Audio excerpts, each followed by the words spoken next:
Further comments, the member for Essex. Merci, Madame la Présidente. Thank you, Madam Speaker. Since October, I've learned a lot of things in this House, in this legislature.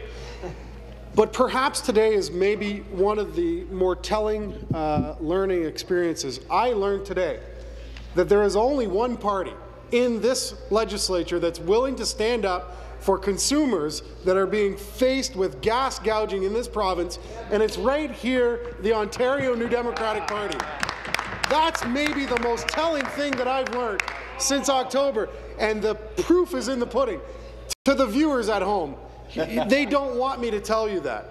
They do not want me to showcase that they are not willing to stand up, don't have the guts to stand up to the oil and gas companies in this province, and never will, really. We've heard it from not only the government side, but the official opposition.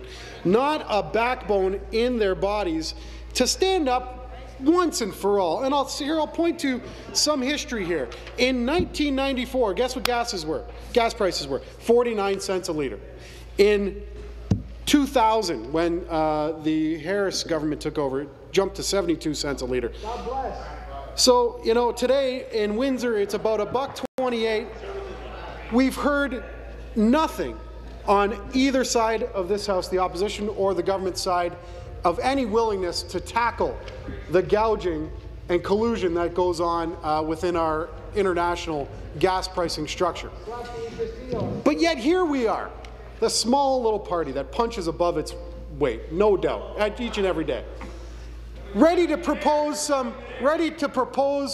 a modest reform, something that's being done across the country that would call on the Ontario Energy Board to apply a weekly ceiling as it currently does, the same way it does today with natural gas and electricity. One of the members I heard speak about the fact that they wouldn't want the OEB to be the regulatory body, but they do want the federal government to be the oversight, to provide some oversight. I'll tell you something, the Federal Competition Bureau has absolutely no legislative teeth to call on the oil and gas companies to provide any rationale for their prices. Not one iota of power. They have no strength whatsoever to call on Exxon and BP. Let's talk about BP. Massive oil spill in the Gulf of Mexico. Guess what happened to their stock prices? Guess what happened to their stock prices? Exploded through the roof after they devastated the environment in the Gulf. They're doing okay. And they're doing all right. While consumers in this province continue to pay more and continue to get gouged at the pump. Here is what we are proposing to the viewers watching and tuning in today. We are proposing a weekly gas cap. Okay? So on Monday morning, let's say it's $1.27 as it is today in Windsor. Monday morning you wake up, it's $1.27 a litre.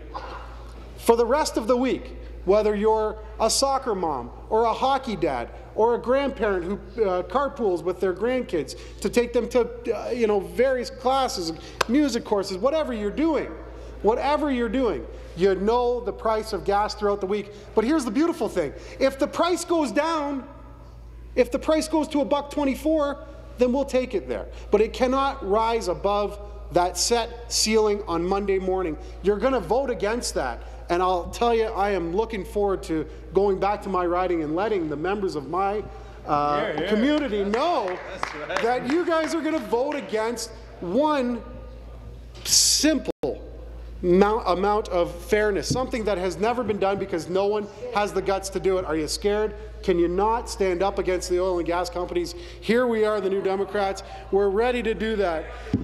You know, here's another thing, and the member across the way says, should we regulate beer and milk? We already do regulate beer and milk, so why not regulate another fundamental aspect of our economy, gas prices, so that consumers are protected. I am so proud to stand as a New Democrat today to protect the consumers of the province, something that is probably one of the most contentious issues in our ridings. Prices of gas, the volatility.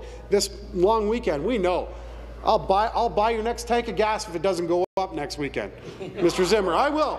If it doesn't go up, I'll buy your next tank of gas. But I would ask you to consider this modest amount of consumer protection to ensure that the people in our riding aren't getting ripped off at the pump. Come on, you can do this. You can have the guts to do it. I know the member opposite does have the guts to do it. Here's something that really escapes the fundamental model of supply and demand when it comes to gas prices. We know they're regulated by the oil-producing nations of the country or the world. Doesn't matter. It's not supply and demand with the gas prices across the world. Doesn't matter if supply is high and demand is low, or demand is high and supply is low, or they're both equal. It's an economic model of greed that only benefits the massive oil and gas companies. And who gets ripped off at the end of the day? It's the moms and dads in our ridings, and you guys should be ashamed. You have the ability today to stand up and to protect them with this modest proposal. Cap gas prices, give people the certainty at the beginning of the week that they can afford to pay the price to get to work or to go about their business on a day-to-day basis. You can do it, but you got to have the guts to do it. You got to have the guts. And today, we'll show your merit in this House. Will you have the will to actually provide some protection for consumers in this province, or won't you? And you too, on the opposite sides. You can do it too. I'll tell you, the Conservative members, I always appreciated your sincerity, but I always thought you would stand up. Stand up. Stand up for consumers. Consumer protection. You got an opportunity to do that here today. Cap the price at the pump. Monday morning we wake up, we know what it's going to be. If the price goes down, we'll take it, but we're not going to allow it to go up, and we're not going to allow people to get ripped off at the pumps. Madam Speaker, I really appreciate your time, and I appreciate the viewers tuning in today. And I expect that if this bill gets voted down, the members opposite and the official opposition will be bombarded with letters absolutely asking them why they did not support this bill. Thank you very much, Madam Speaker. Thank you. The member for